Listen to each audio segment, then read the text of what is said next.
suggestions when it comes to assessment and training, okay? So I want you to direct your attention to the screen for a second. And let's talk about some considerations for training, okay? So when you do the assessment, you want your assessment to be as thorough as possible.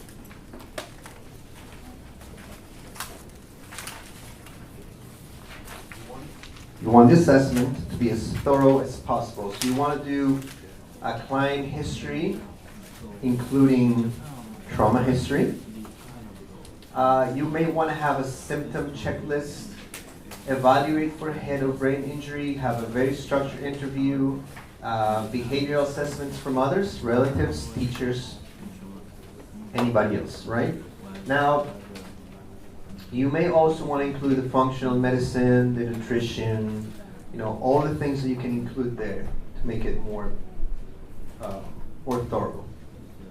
So you need to take attention to the overall levels of activation and deactivation.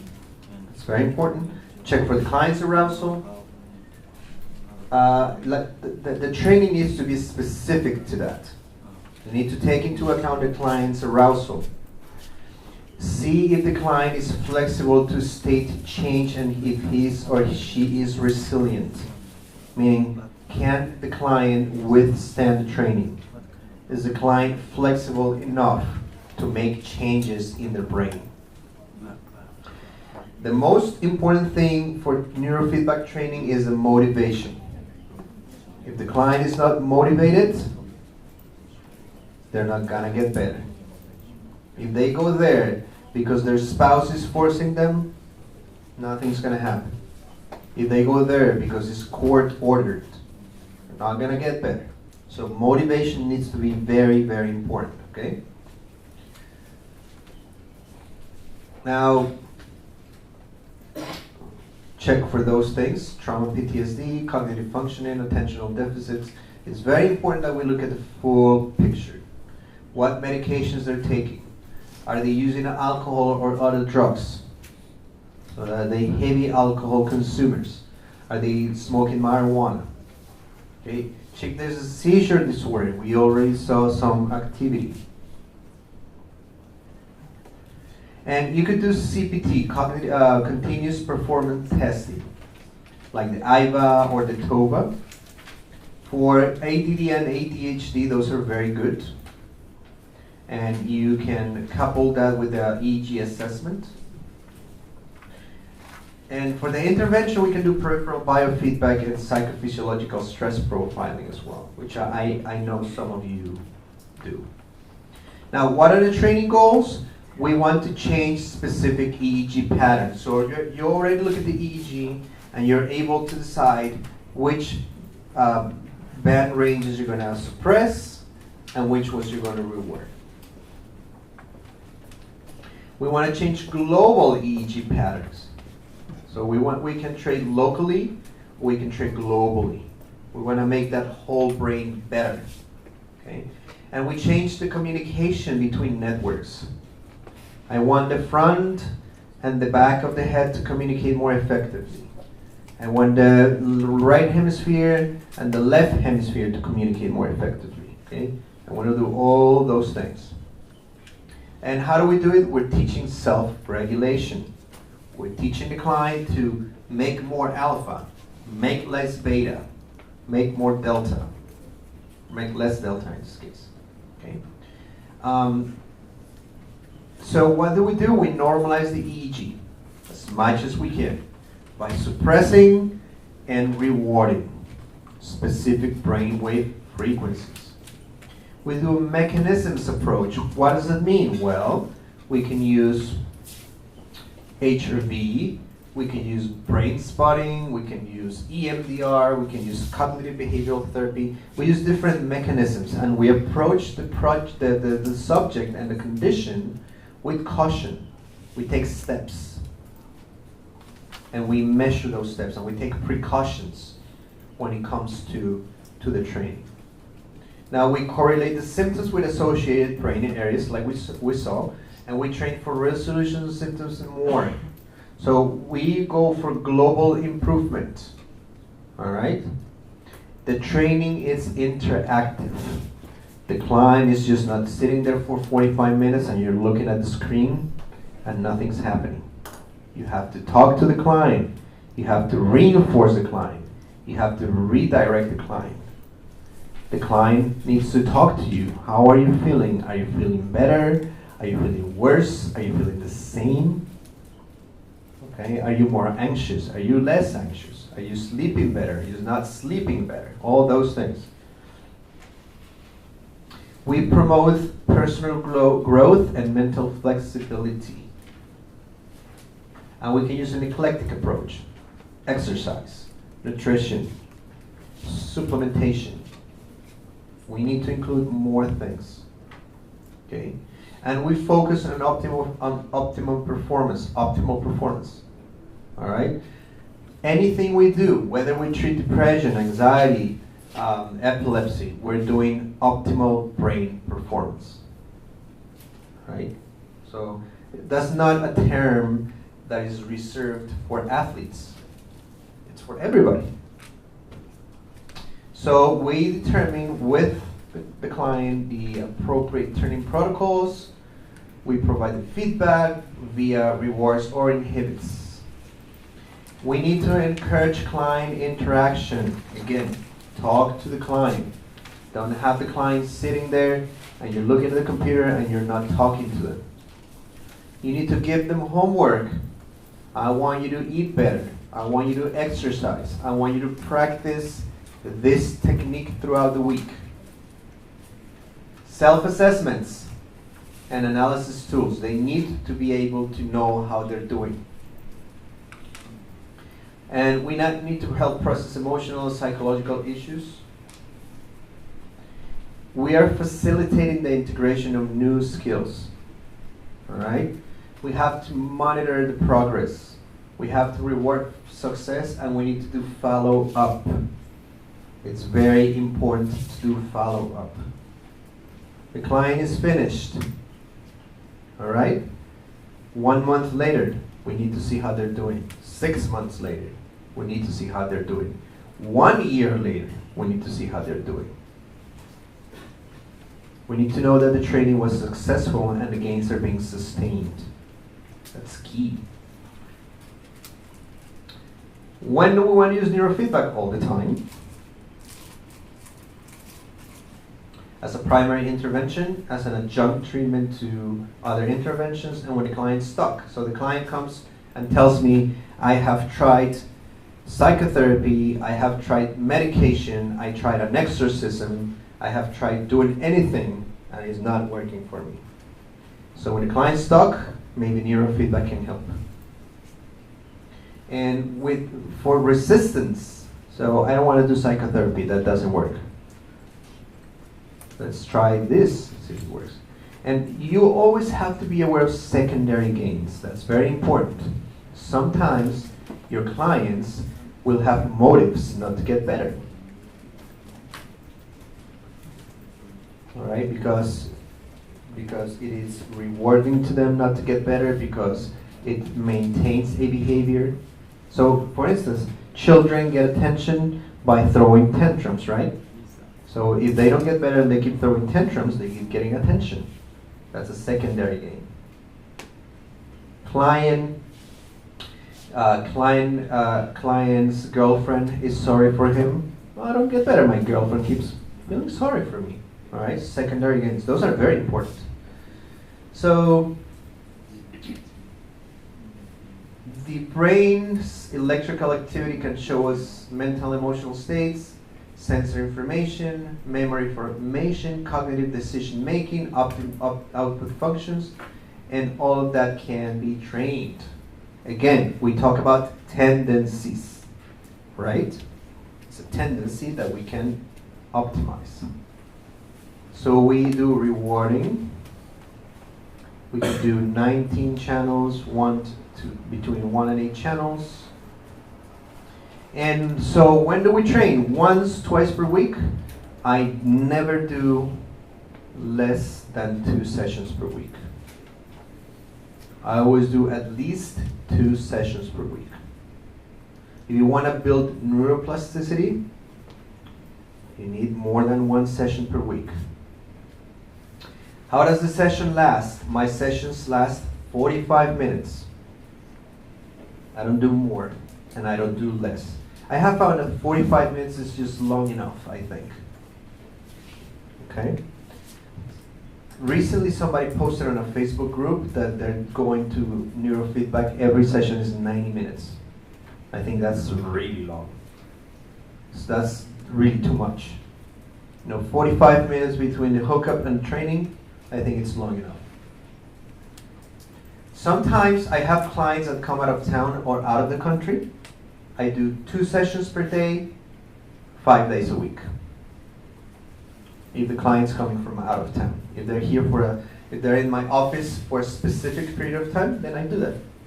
And that's fine. Most of them handle it pretty well. So addictions is complicated. I don't do addictions unless they're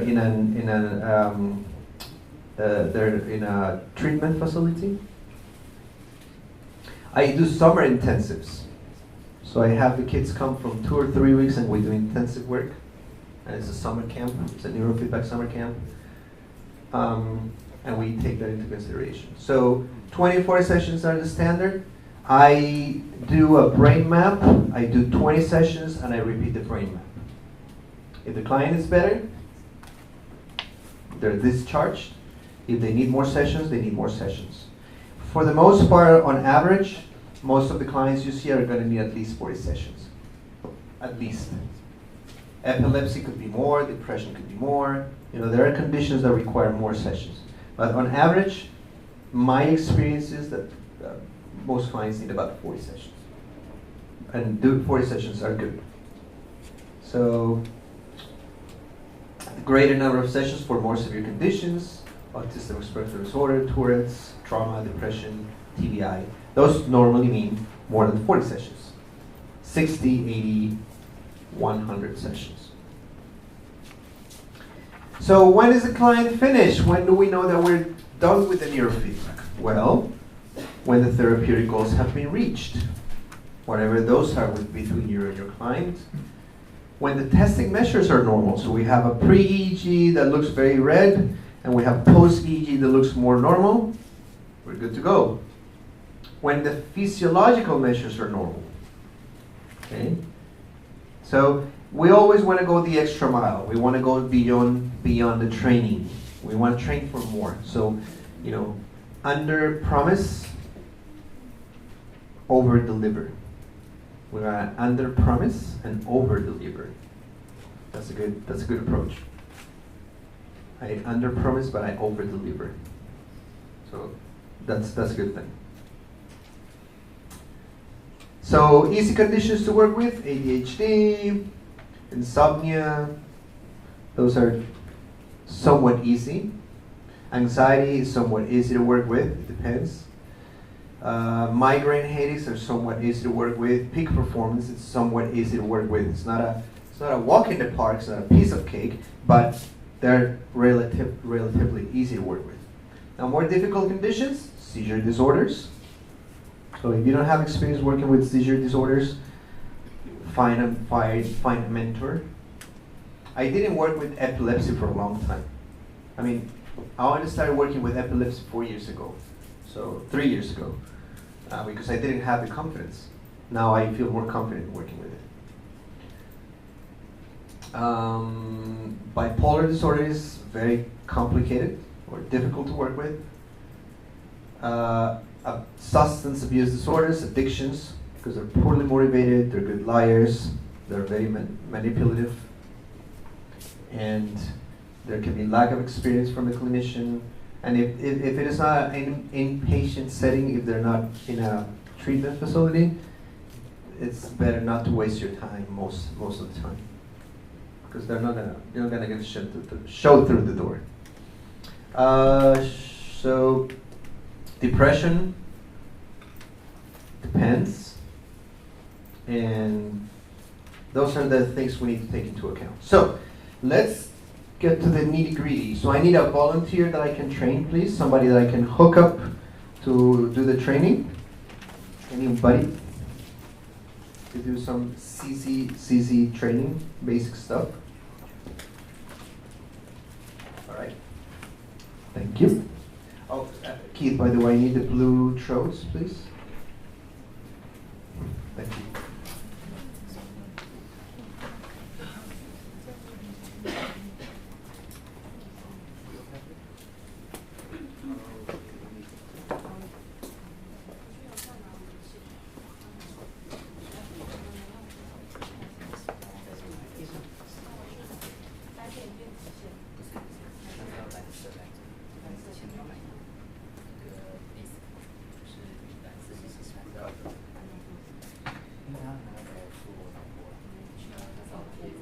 No, the blue throat.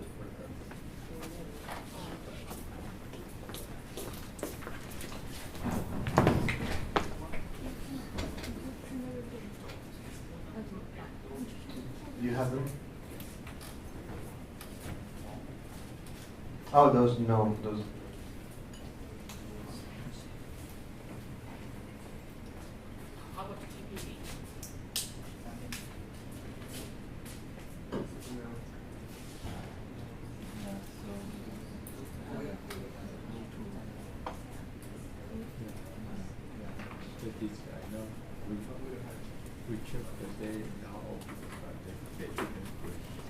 Okay, so we are running into some difficulties, but we're going to adjust to that. So,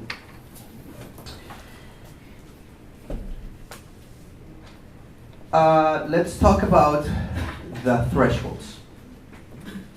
Okay, so we need to. Sorry about that, but we don't have the blue throats. So, let's talk about the threshold setting, right? So, client comes in, and you are going to set the session, right? So I'm going to use a pre-recorded session to give you an idea of what the software looks like. So you come to BioTrace and you open it, and oops, let me go to that screen here. There, so we got BioTrace, which is our software for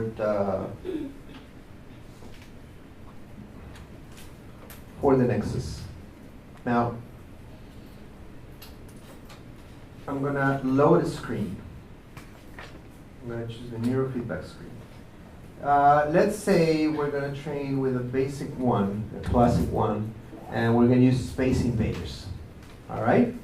So normally in Neurofeedback, the goal is to have at least an inhibit and 2 rewards. That's what you're going to have, right? So in this case, we have the inhibits are going to be theta and high beta. And as the reward, we're going to choose SMR. Okay? So we're going to inhibit, reward. So the training will work as long as we're below the threshold, and above the threshold. You have to meet the requirements to do that. Okay? So, what we need to decide is how we're going to do it. So, the first thing I'm going to recommend that you do, first thing, before every session, always do a 90-second baseline. Before every session, record a 90-second baseline. So, for 1.5 minutes, you want to record the baseline. How do you do that? Set the client, you hook them up, and you record for 90 seconds without any activity. All right? So you tell the client, I'm going to record a 90-second baseline, and I just want you to sit down, look at the screen, and be as relaxed as you can. Right? And you record for 90 seconds. We do it for 2 reasons. One, baseline is going to help us set the tone for the session. And 2, when we record baseline, we're going to see if the numbers are going down, where we want it to go down, and if they're going up, where we want it to go up. So let's say we're suppressing theta. We're doing theta SMR. We're going to do a basic theta SMR protocol here. So I do my recording.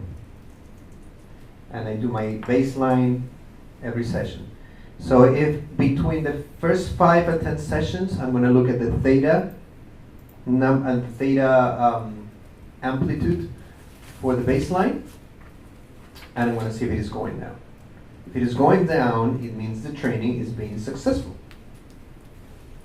If it is not going down, we either give it more sessions or we switch the protocol. So, for the most part, on average, clients will start experiencing and exhibiting changes between the first 5 to 10 sessions. Okay? On average, it takes about 5 to 10 sessions for clients to experience and exhibit changes, positive changes. Some clients get what you call session effects. A session effect is the client comes, you train them, and they feel better from that session.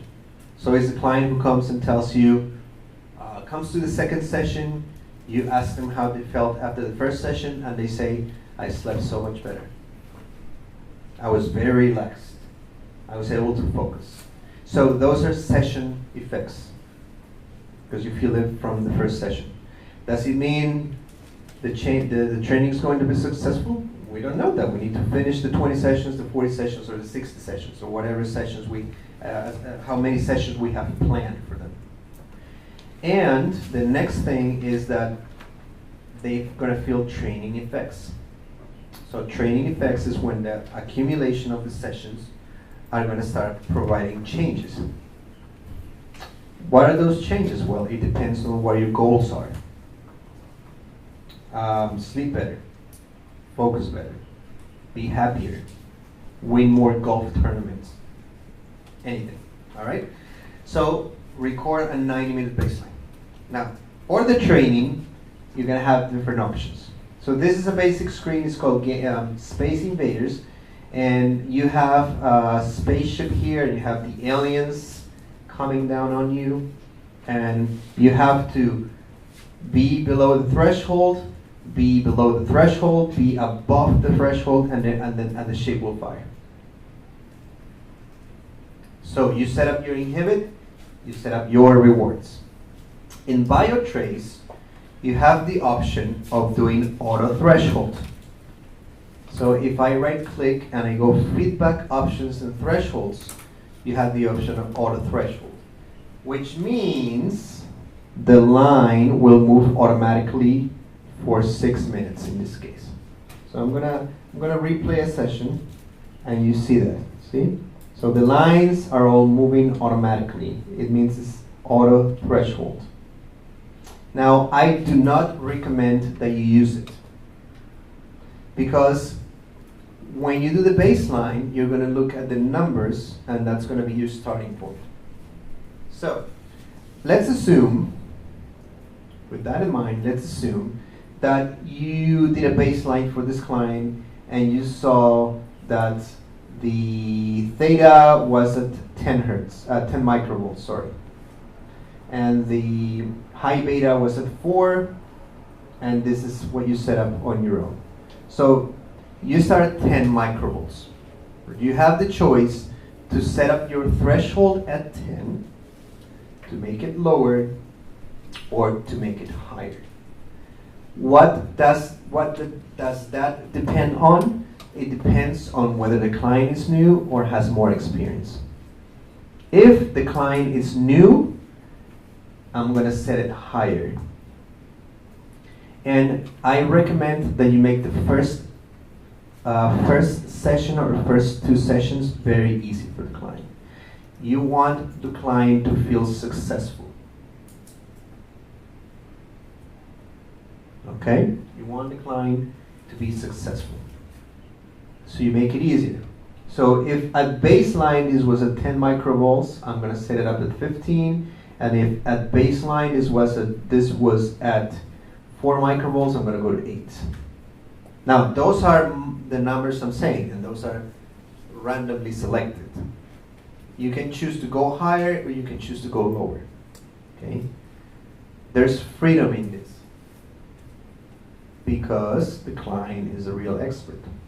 But first session or 2 sessions, you want to make it easier for the client. You don't want them to feel frustrated because they're showing up to your practice frustrated in the first place. They want you to help them not to be frustrated. All right? And then the SMR, or the 12 to 15, you're going to set up to be so that the threshold is high for it. Okay? Now I'm going to set this to sound on and new game on. And I'm going to replay the session. So the other thing that I have to do is go to feedback options and thresholds, and I'm going to shut down, I'm going to turn off the auto threshold option. Okay, I'm not going to do that because I already know how to set it up. I'm a competent professional and I don't need the computer to tell me. I'm going to do it myself. All right, so we hit play. So the ship will fire as long as the criteria is met. So see that? I'm making it easy. I want the ship to fire as often as possible.